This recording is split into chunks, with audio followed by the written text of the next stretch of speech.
Back to The Voice now and back to Canberra. Joining us live, the Deputy Opposition Leader, Sussan Lee. Sussan, good to see you. Thanks for your time this morning. So the Prime Minister wants to move on and should move on to pressing matters affecting Australians. But what questions or demands do you have of the government on that this morning? Well, good morning, Pete. And I heard the Prime Minister talk about taking responsibility and then pivoting immediately to a bit of a blame game on Saturday night. And I must admit, I'm shocked if the government is going to take out some policies that address the cost of living, which they're talking about this morning.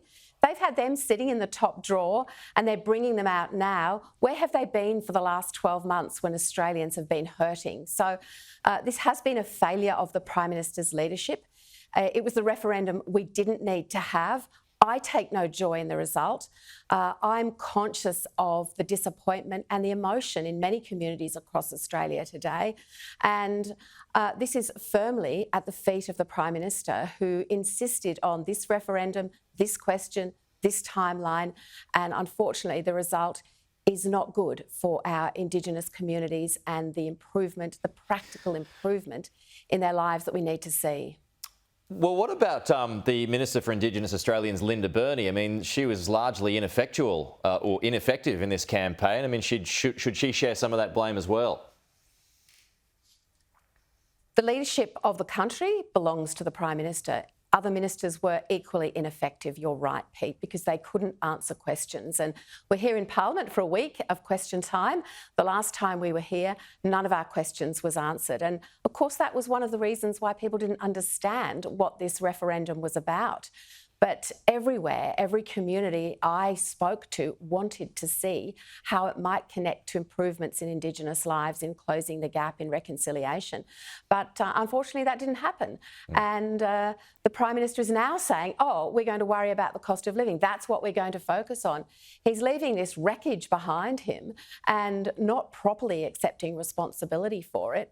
And now talking about the thing that all Australians have been feeling, hurting and wanting to see policies that are making a difference to the increases in electricity bills, the cost of groceries, the cost of mortgages and so on. OK, some Labor MPs and the Greens this morning as well, calling on the government to still pursue treaty and truth-telling. Should they do that, or should the priority be more action on the ground to close the gap?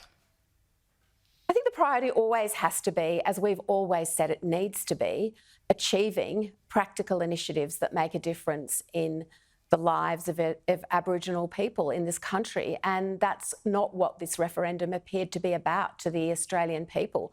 It was about a question, it was high level, it was technical, there was no detail about how it would connect to the real world and the real world experiences that we hear as rural and regional members and members who've worked with Indigenous communities for many years, as I have, in a policy sense, as a member of both the government and the opposition. So I'm very disappointed. I'm disappointed for Indigenous Australians, and I do want to see what the government is going to do next to support those practical Indigenous outcomes, of which we have never stopped speaking about, Pete.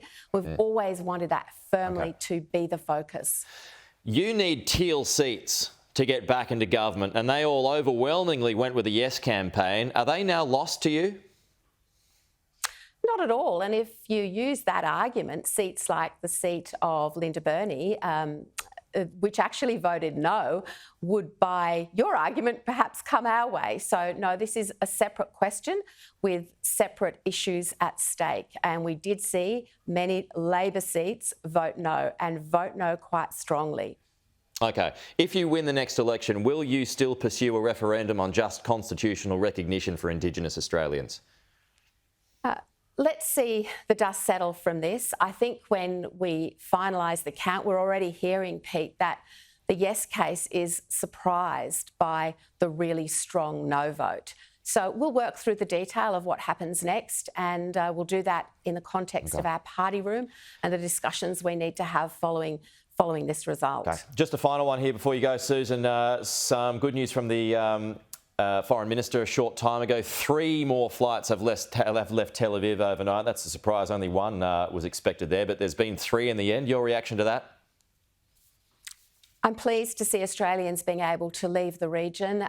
It, of course, has been awful, unconscionable and monstrous to see the Hamas attack into southern Israel and the consequences which are still playing out. Of course, for our Australian citizens, many of whom are very anxious, it's important that they're able to leave and come home. And I expect that Simon Birmingham, our Foreign Affairs spokesperson, will receive further briefings from Penny Wong today. Okay, Sussan Ley, the Deputy Opposition Leader, thanks for your time.